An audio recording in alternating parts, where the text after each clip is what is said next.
नमस्कार। प्रादेशिक समाचारों के साथ मैं नूतन लकड़ा। पहले मुख्य समाचार। प्रधानमंत्री नरेंद्र मोदी ने कहा, गुजरात और हिमाचल विधानसभा चुनाव के परिणाम दर्शाते हैं कि आम लोगों की आकांक्षाएं हैं नए भारत का निर्माण। मुख्यमंत्री हेमंत सोरेन ने गढ़वा में खतियानी जोहार यात्रा के दौरान मुख्यमंत्री स्वरोजगार योजना से जुड़कर लोगों से स्वावलंबी बनने की अपील की। सिमडेगा जिले के आर्थिक रूप से कमजोर मैट्रिक के परीक्षार्थियों को निःशुल्क परीक्षा की तैयारी करने के लिए पुलिस अंकल ट्यूटोरियल की शुरुआत। और भारत और ऑस्ट्रेलिया के बीच महिला क्रिकेट का पहला T20 मैच आज मुंबई में।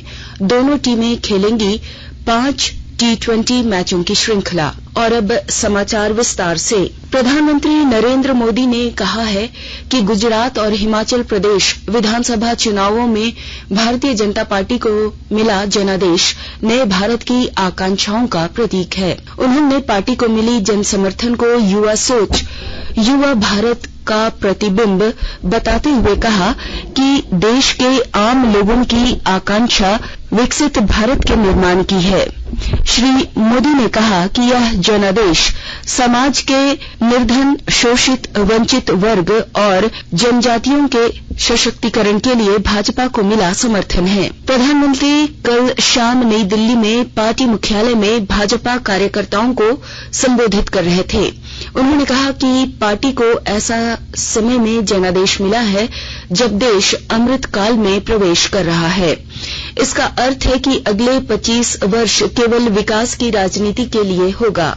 उन्होंने कहा कि भारतीय जनता पार्टी के पास देश हित में सर्वाधिक महत्वपूर्ण और कठिन निर्णय लेने की क्षमता है। गुजरात में विधानसभा की कुल 186 सीटों में से भारतीय जनता पार्टी ने 156 सीटें जीत ली हैं। कांग्रेस को 17 सीटों पर जीत मिली है। आम आदमी पार्टी ने 5 सीटें जीती हैं। समाजवादी पार्टी को 1 सीट मिली है और 3 सीटों पर निर्दलीय उम्मीदवारों ने जीत हासिल की है। हिमाचल प्रदेश में विधानसभा की कुल 68 सीटों में से कांग्रेस ने 40 सीटें जीती हैं और भारतीय जनता पार्टी को 25 सीटों पर जीत मिली है। निर्दलीय उम्मीदवारों ने 3 सीटें हासिल की हैं। मुख्यमंत्री हेमंत सोरेन ने गढ़वा से कल खतियानी जोहार यात्रा की शुरुआत की। इस दौरान उन्होंने गढ़वा के तिलदाग पंचायत में लोक संवाद कार्यक्रम को संबोधित करते हुए लोगों को स्वरोजगार योजना का लाभ उठाने की अपील की है। श्री सोरेन ने कहा कि मुख्यमंत्री स्वरोजगार योजना से कई लोगों को लाभान्वित होकर अपना रोजगार चला रहे हैं। उन्होंने कहा कि राज्य सरकार योजनाबद्ध तरीके से बच्चों की शिक्षा पर काम कर रही है। बच्चों को पढ़ाई के साथ उच्चतर शिक्षा में राज्य सरकार आर्थिक मदद कर रही है। मुख्यमंत्री आज गढ़वा और पलामू में जिला स्तरीय समीक्षा बैठक करेंगे। केंद्र सरकार देश में स्वास्थ्य क्षेत्र को सुदृढ़ बनाने के लिए समग्र दृष्टिकोण अपना रही है। बुनियादी ढांचे को बेहतर बनाने और उत्कृष्ट चिकित्सा शिक्षा उपलब्ध कराने के लिए कई कदम उठाए जा रहे हैं।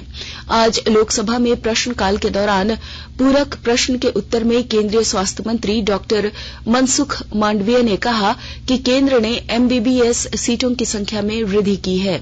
2014 में MBBS के लिए 14,000 सीटें थी जो बढ़कर 96,000 कर दी गई हैं। स्नातकोत्तर सीटों की संख्या बढ़ाकर 64,000 कर दी गई।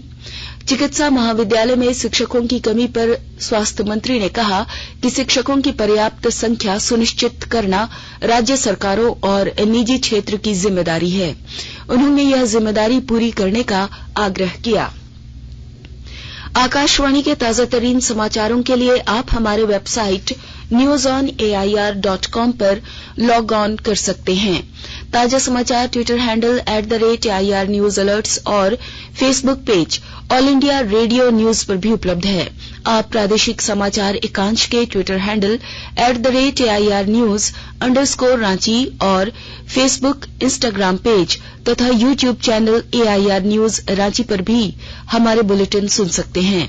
प्रादेशिक समाचार आप आकाशवाणी रांची से सुन रहे हैं।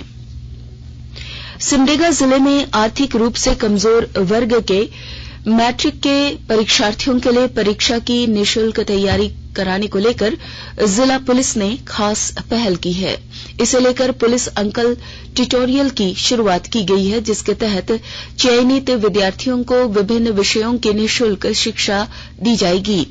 इस अभियान की शुरुआत सिमडेगा स्थित SS+2 उच्च विद्यालय में कल उपायुक्त आर रोनिटा और पुलिस अधीक्षक सौरभ कुमार ने दीप जलाकर की। बोकारो जिले के स्कूली बच्चों में पढ़ाई के लिए रुचि जगाने को लेकर दीवारों पर पाठ्यक्रम से जुड़ी पेंटिंग बनाई जा रही है। विस्तृत ब्यौरे के साथ हमारे बोकारो संवाददाता। बोकारो जिले के सरकारी विद्यालयों में पठन पाठन का माहौल बनाने और ड्रॉप आउट पर अंकुश लगाने के उद्देश्य से जिला प्रशासन के द्वारा अनूठी पहल की गई है। इस कड़ी में सिबुटाड़ स्थित उत्क्रमित मध्य विद्यालय का आकर्षक रंग रोगन किया गया है। क्लासरूम और दीवारों पर पाठ्यक्रम से संबंधित कंटेंट पेंटिंग किए गए हैं, जिससे विद्यार्थियों को पढ़ाई करने या किसी सूत्र फॉर्मूले को याद करने में काफी सहूलियत हो रही है। जिला प्रशासन के इस प्रयोग से बच्चों के साथ साथ शिक्षकों में भी खासा उत्साह देखा जा रहा है। मनोज कुमार, आकाशवाणी समाचार, बोकारो। झारखंड के +2 स्कूलों में 1033 पदों की स्वीकृति के लिए वित्त विभाग को प्रस्ताव भेजा गया है। वहां से मंजूरी मिलने के बाद प्रस्ताव को राज्य मंत्रिपरिषद की मंजूरी के लिए भेजा जाएगा। राज्य सरकार की ओर से यह जानकारी कल झारखंड उच्च न्यायालय में शपथ पत्र के माध्यम से दी गई है। कल एक अवमानना याचिका की सुनवाई के दौरान राज्य सरकार ने अपना पक्ष रखा। इस मामले की अगली सुनवाई 15 दिसंबर को होगी। रामगढ़ के उपायुक्त माधवी मिश्रा ने कल गोला स्थित अनुसूचित जनजाति बालिका आवासीय विद्यालय का निरीक्षण किया। इस दौरान उन्होंने शिक्षकों से विद्यालय परिसर में साफ सफाई बनाए रखने का निर्देश दिया। वहीं दूसरी ओर उपायुक्त ने मतदाता सूची विशेष संक्षिप्त पुनर्निरीक्षण कार्यक्रम 2023 को लेकर रामगढ़ और बड़कागांव विधानसभा क्षेत्र का दौरा कर आवेदनों का जायजा लिया। रांची जिले के सिल्ली में गूंज महोत्सव का उद्घाटन 18 दिसंबर को होगा। उद्घाटन समारोह में राज्यपाल रमेश बैस मुख्य अतिथि होंगे। इसे लेकर आजसू अध्यक्ष सह सिल्ली विधायक सुदेश कुमार महतो ने कल राजभवन जाकर राज्यपाल से मुलाकात की तथा गूंज महोत्सव का आमंत्रण दिया, जिसे राज्यपाल ने स्वीकार कर लिया है। गूंज महोत्सव का आयोजन सिल्ली स्टेडियम परिसर में 18, 19 और 20 दिसंबर को होगा। और अब कुछ संक्षिप्त खबरें। कोडरमा पुलिस की ओर से शैक्षणिक संस्थानों के आसपास और ग्रामीण इलाकों में लोगों को नशा के खिलाफ जागरूक करने के लिए अभियान चलाया जा रहा है और नशा मुक्त समाज की शपथ दिलाई जा रही है। चाईबासा नगर परिषद ने स्वच्छता सर्वेक्षण 2023 को लेकर तैयारियां शुरू कर दी हैं। इसे लेकर कल उन्मुखीकरण कार्यशाला का आयोजन किया गया, जिसमें विभिन्न पहलुओं की जानकारी दी गई। धनबाद स्थित BCCL के खाली पड़े आवासों को चारों ओर से तस्करों से मुक्त कराने के लिए उपायुक्त संदीप कुमार सिंह ने BCCL के CMD को पत्र लिखा है। सरायकेला खरसावां जिले के आदित्यपुर ट्रांसपोर्ट कॉलोनी निवासी एक युवक की खरकाई पुल पर कल एक वाहन की चपेट में आकर मौत हो गई। लातेहार जिले के बरवाडीह थाना क्षेत्र से एक महिला का शव फंदे से झूलता हुआ बरामद किया गया है। पुलिस ने शव को बरामद कर जांच शुरू कर दी है। महिला क्रिकेट में भारत और ऑस्ट्रेलिया के बीच 5 2020 मैचों की श्रृंखला का पहला मैच आज नवी मुंबई के DY पाटिल स्टेडियम में खेला जाएगा। मैच शाम 7 बजे शुरू होगा।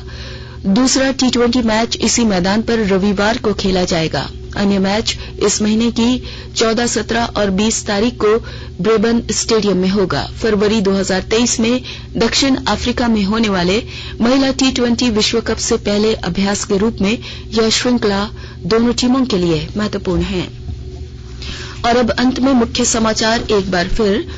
प्रधानमंत्री नरेंद्र मोदी ने कहा, गुजरात और हिमाचल विधानसभा चुनाव के परिणाम दर्शाते हैं कि आम लोगों की आकांक्षा है नए भारत का निर्माण। मुख्यमंत्री हेमंत सोरेन ने गढ़वा में खतियानी जोहार यात्रा के दौरान मुख्यमंत्री स्वरोजगार योजना से जुड़कर लोगों से स्वावलंबी बनने की अपील की। सिमडेगा जिले के आर्थिक रूप से कमजोर मैट्रिक के परीक्षार्थियों को निःशुल्क परीक्षा की तैयारी कराने के लिए पुलिस अंकल ट्यूटोरियल की शुरुआत की गई और भारत और ऑस्ट्रेलिया के बीच महिला क्रिकेट का पहला T20 मैच आज मुंबई में दोनों टीमें खेलेंगी 5 T20 मैचों की श्रृंखला। इसके साथ ही आकाशवाणी रांची से प्रादेशिक समाचार का ये बुलेटिन समाप्त हुआ। नमस्कार।